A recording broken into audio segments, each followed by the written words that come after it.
សុភមង្គលដ៏អស្ចារ្យ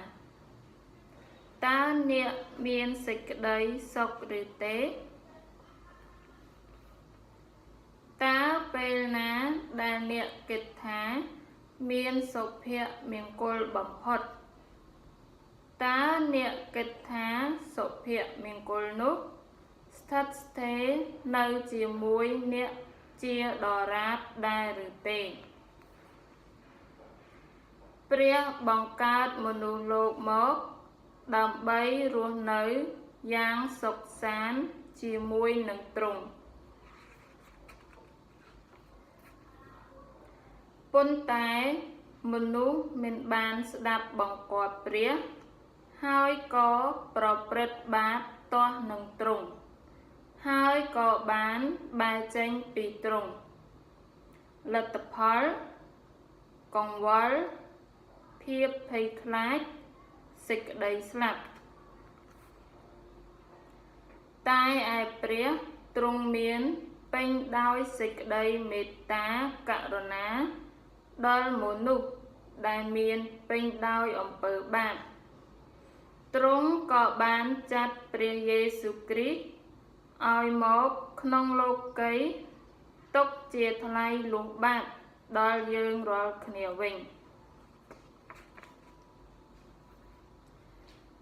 ដើម្បីបង់ថ្លៃលុះបាបរបស់យើងរាល់គ្នាព្រះយេស៊ូវបានសុគតនៅលើឈើឆ្កាងហើយ3ថ្ងៃក្រោយមក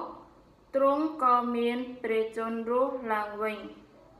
ហើយទ្រង់សព្វព្រះទ័យនឹងប្រទានដល់យើងនៅកាដូពិសេស2គឺសេចក្តីសុខសាន្តនិងជីវិតអកលជានិច្ចតើអ្នកមិនចង់ទទួលបានសន្តិភាពដ៏ពិតនិងជីវិតអកលជានិច្ចទេឬអីព្រះជាម្ចាស់សព្វព្រះទ័យឲ្យអ្នកទទួលព្រះយេស៊ូវគ្រីស្ទមកគង់ក្នុងចិត្តអ្នកដូច្នេះអ្នកនឹងទទួលបានកាដូពិសេស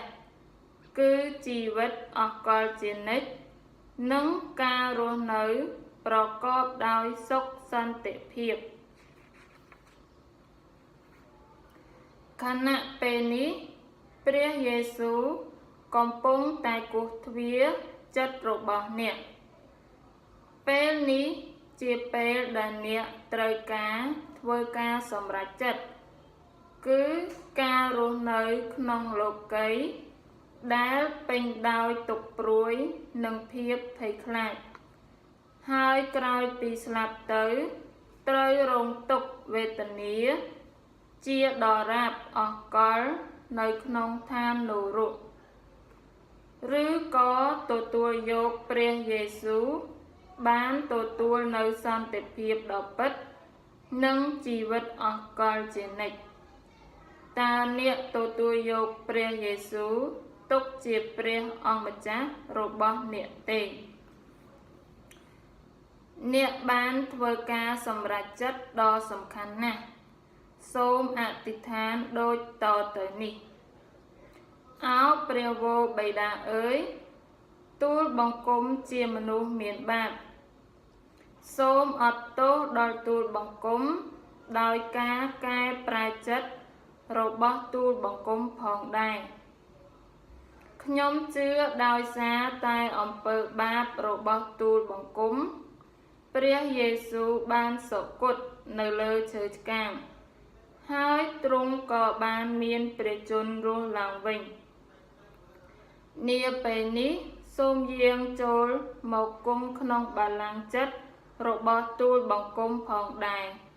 សូមទ្រង់ក្លាយជាព្រះសង្គ្រោះរបស់ទូលបង្គំផងទូលបង្គំអធិដ្ឋានក្នុងព្រះនាមព្រះអង្គម្ចាស់ព្រះយេស៊ូវគ្រីស្ទអាមែន